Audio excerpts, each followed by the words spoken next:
하나님 말씀은 마가복음 16장 1절부터 8절입니다. 신약성경 마가복음 16장 1절부터 8절입니다. 한 절씩 저희 교독하겠습니다. 제가 먼저 1절 읽겠습니다.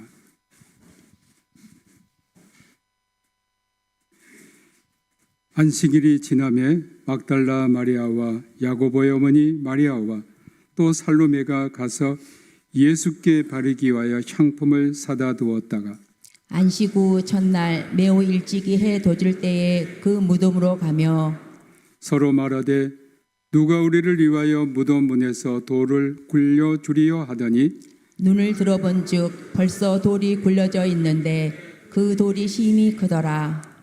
무덤에 들어가서 흰옷을 입은 한 청년이 우편에 앉은 것을 보고 놀라매 청년이 이르되 놀라지 말라. 너희가 십자가에 못 박히신 나사렛 예수를 찾는구나. 그가 살아나셨고 여기 계시지 아니하니라. 보라, 그를 두었던 곳이니라.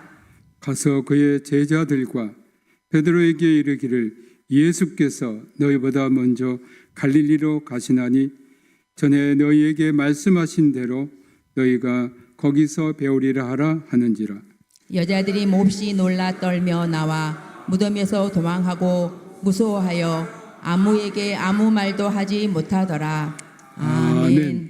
말씀을 듣기 전에 잠시 묵상으로 기도하겠습니다. 거룩하신 주님,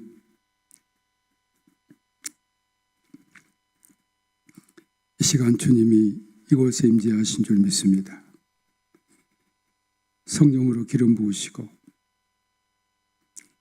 저의 심령의 문을 여시고 심령의 길을, 영의 길을 여셔서 주님을 보는 시간, 주님을 만나는 시간, 주의 음성이 우리와 함께하는 시간 되게 하옵소서.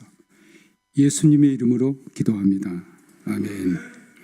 하나님께서 인간 구원을 위해서 일하신 초자연적 사건이 바로 부활절 새벽 미명에 일어났습니다. 하나님께서 온 인류를 구원하시기에 자기 아들을 세상에 보내신 것보다 더욱 위대한 일은 예수 그리스도를 죽은 자 가운데서 다시 살리신 겁니다. 그래서 바울은 고린도전서 15장 17절에서 그리스도께서 다시 살아나신 일이 없으면 너희의 믿음도 헛되다고 말했습니다. 부활 사건의 현장에 있었던 증인들은 자신들이 목격한 바를 생생하게 전파했고 그 사실은 2000년이 지난 지금까지 우리에게 전해 내려오고 있습니다. 또한 이 부활절은 우리 한국교회의 역사에 큰 의미가 있는 날입니다. 우리나라의 복음을 전하기 위해 두 젊은 미국 선교사인 언더우드와 아펜셀러가 1885년 4월 5일 그날이 부활절입니다. 그날 제물포에 도착했습니다.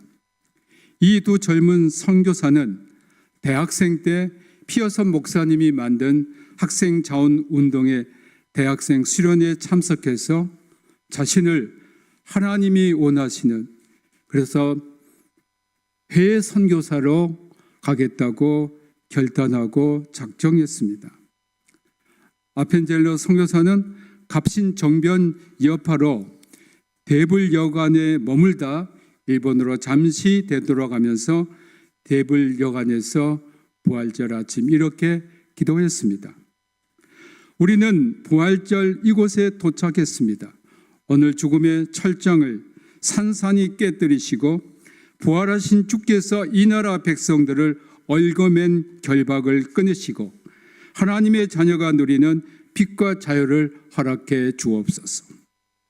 아펜젤러 선교사가 기도했던 대로 부활하신 주님께서 실로 수천 년 동안 잠들어 있던 우리 민족을 깨어서 이제 세계 복음화의 역군이 되게 하셨습니다. 우리 주님께서 사망 권세를 이기시고 부활하셨습니다. 이미 창세기 3장 15절에는 주님께서 사탄을 이기고 승리하실 것이라는 복음이 있습니다. 여자의 후손은 내 머리를 상하게 할 것이요 너는 그의 발꿈치를 상하게 할 것이라.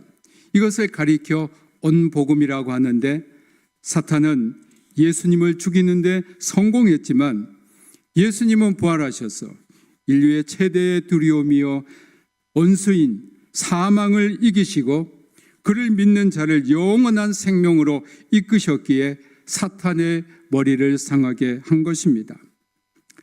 1절에 3명의 여인이 나옵니다. 성경은 이 여인들의 이름을 기록하여 역사에 남겼습니다.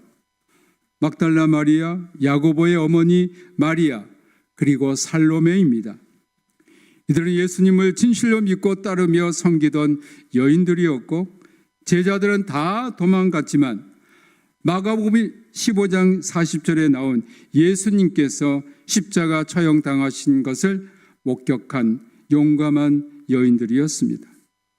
창세기에는 여인이 먼저 범죄하였지만 신약에서는 먼저 범죄한 여인의 후손인 동정녀 마리아의 몸에서 예수 그리스도가 탄생하셨고, 부활 현장의 첫 목격자도 남자가 아닌 여자였으며, 또한 부활 소식을 먼저 전한 사람도 예수님의 제자가 아닌 여인들이었습니다.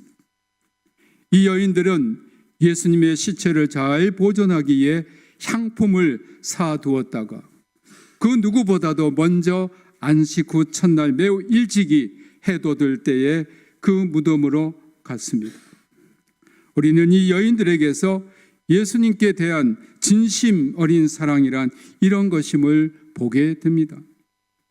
그가 돌아가셨으니 다 끝난 것이 아니고 관계를 계속하는 겁니다. 그가 돌아가셨을지언정 이 관계를 끊을 수 없다는 겁니다. 부모 자식 관계가 바로 이렇습니다. 부모와 자식 관계는 부모가 돌아가셨다고 끝나는 것이 아닙니다. 끝까지 지속되는 겁니다. 유대교 지도자들, 로마 제국의 강력한 권력, 그리고 유대교 지도자들의 교사에 의한 유대 백성의 선동으로 억울하게 돌아가신 예수님의 무덤에 가기란 쉽지 않은 행동이었습니다. 사람들의 오해와 따돌림과 핍박까지 감내하는 결단에 따른 행동이었습니다. 그러나 이 여인들은 예수님의 무덤에 가서 예수님께 향품을 바르는데 어떤 두려움 없이 담대히 갔습니다. 실로 요한일서 4장 18절에 사랑 안에 두려움이 없고 온전한 사랑이 두려움을 내쫓는다니, 이 말씀대로 사랑하는 성도 여러분, 예수님을 진정으로 사랑하면 두려움은 전부 사라집니다. 여러분 가운데 아직도 심령에 어떤 두려움이 있으십니까? 예수님을 진정으로 사랑하십시오. 내가 예수님을 사랑한다고 진정으로 입술로 고백해 보시기 바랍니다. 한 번의 고백이 아닌 매일 주님, 저는 주님을 진심으로 사랑합니다. 저는 주님을 진심으로 사랑합니다. 그 고백을 하시기 바랍니다. 그 사랑이 여러분을 모든 두려움에서 자유케 하실 줄로 믿습니다. 이 여인들은 예수님께서 십자가에서 처참하게 돌아가신 것을 목격했고 너무나 마음이 아팠습니다.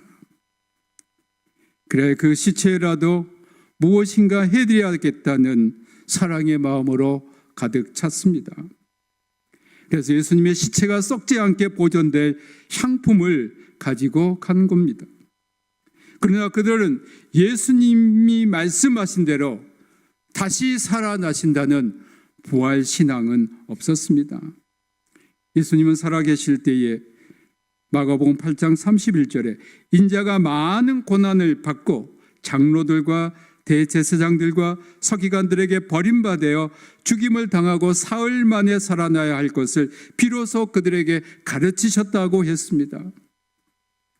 부활 신앙이 이들에게 있었더라면 그들은 예수님의 시체를 보기에 무덤으로 가지 않고 부활하신 예수님을 만나기 위해서 무덤으로 달려갔을 겁니다.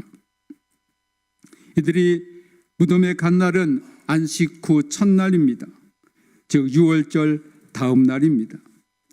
6월절은 430년 동안 애굽에서 노예 생활하던 이스라엘 백성이 해방된 날입니다.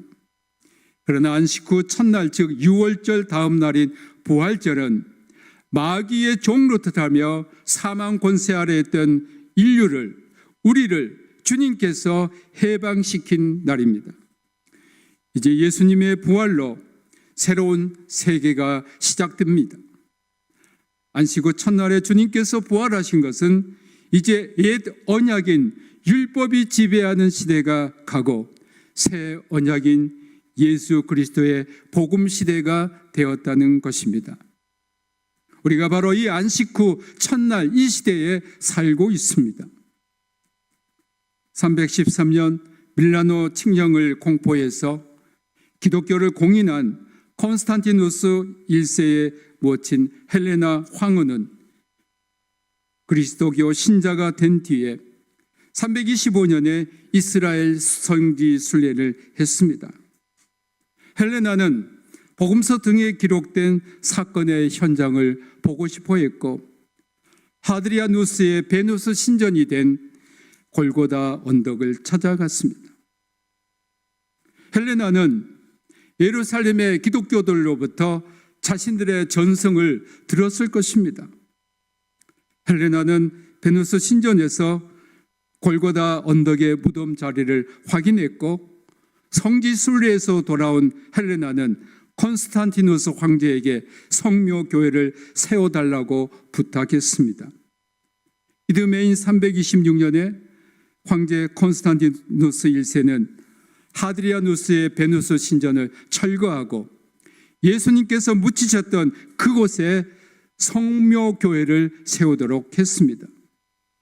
이 교회는 335년에 완공되었고 이후 이교도가 파괴하면 기독교도가 재건했습니다. 그렇게 오늘까지 1600년이 넘도록 기독교의 모든 교파를 가리지 않고 세계 각지의 기독교인의 순례자들이 끊이지 않는 성지 순례지가 되었습니다. 예루살렘에 가셨던 분들은 이 성묘 교회에 들어가셔서 예수님께서 묻히셨던 그 무덤 자리를 보셨을 겁니다. 여인들은 장정들도 쉽게 굴릴 수 없는 무덤 그 돌에 너무나 커서 이것을 누구에게 굴려달라 할까 걱정하면서 무덤에 왔습니다. 그런데 무덤에 와서 보니 더 놀라운 일이 벌어진 것이에요. 벌써 돌이 굴려져 있었던 겁니다.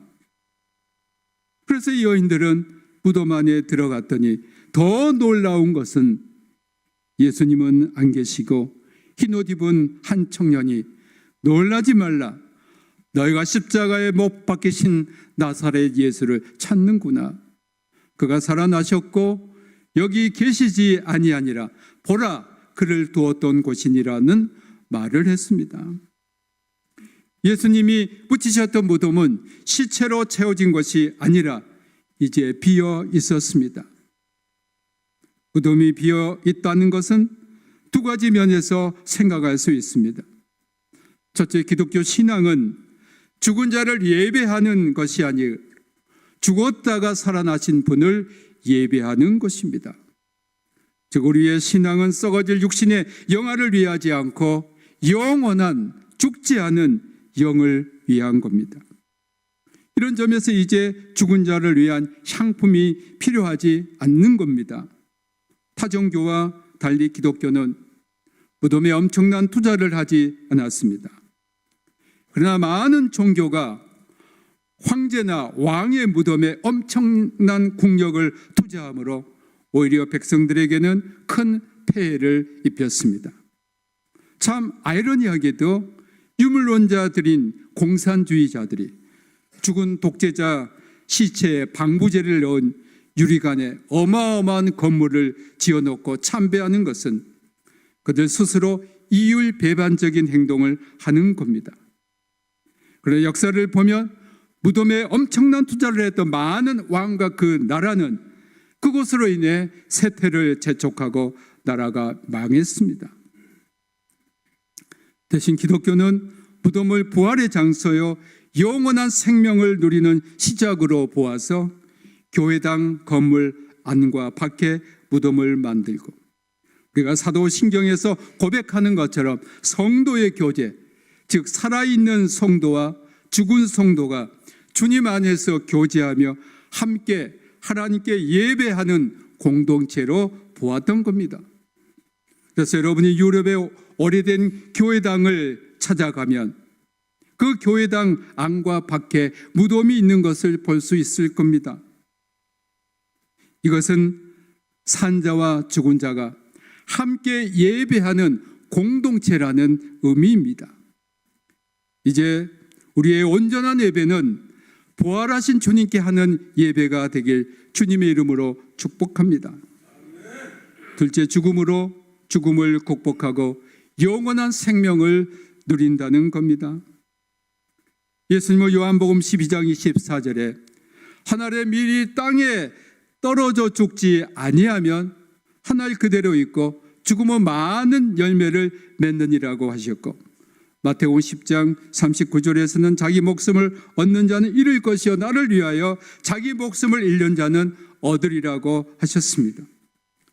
이것은 분명히 기독교가 죽음을 극복하는 생명의 종교임을 말씀한 겁니다. 기독교 초기에는 두 가지 사실을 강력하게 전파했습니다.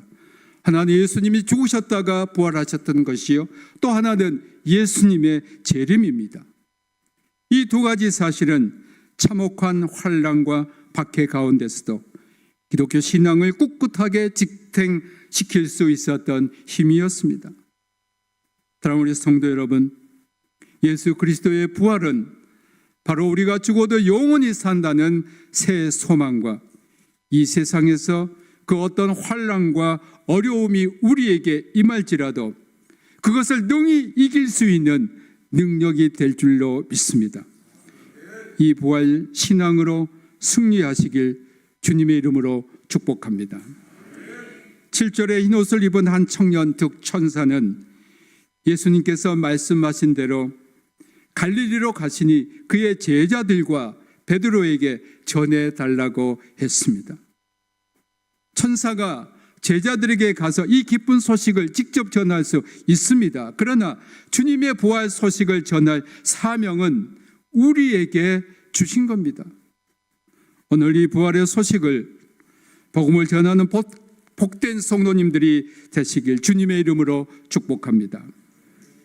그러나 이 여자들은 돌아가신 줄만 알았던 예수님이 사셨다는 이 엄청난 사건에 놀라고 떨며 무덤에서 도망하여 무서워서 아무에게 아무 말도 하지 못했다고 했습니다. 그러나 마가복음 16장 9절에 부활하신 예수님이 막달라 마리아에게 나타나시고 부활의 소식을 알리는 맨 처음의 사람이 되었습니다. 오늘은 주님께서 인류의 구원, 그리고 바로 여러분 자신의 구원을 위해 가장 위대한 일을 이루신 뜻깊은 날입니다. 주님께서 부활하심으로 우리의 구원이 온전하게 이루어졌습니다. 이 부활 신앙이 더 깊고 놀라운 하나님의 은혜를 체험하고 주님의 은혜로 세상과 나를 이기고 마귀를 이기는 복된 승리의 삶으로 여러분을 인도하길 주님의 이름으로 축복합니다. 모든 지각에 뛰어난 하나님의 평강이 그리스도 예수 안에서 너희 마음과 생각을 지키시리라. 아멘. 예수 그리스도의 은혜와 아버지 하나님 크신 사랑하심과 성령님의 감화 감동하심이 죽음을 이기시고 사망 권세를 이기시고 우리에게 부활을 주시기 위해서 그 고통을 다 받으사 이 부활 생명을 주신 주님 뜻대로 살겠습니다. 부활의 주님을 전하겠습니다. 다짐하며 결단하는 여기에 모인 모든 주님의 자녀들과 그들의 가족과 권속과 평택대학교회와 피아성 기념학원, 평택대학교, 이 나라의 고통을 당하는 산불과 여러 가지 재앙으로 고통 중에 있는 우리 동포들과 북한에 있는 우리 믿음의 형제 자매들에게 온 세계에 주님의 복음의 부활의 복음을 전하는 복된 주님의 사람들에게 지금부터 영원토록 함께하기를 축원하옵나이다. 아멘.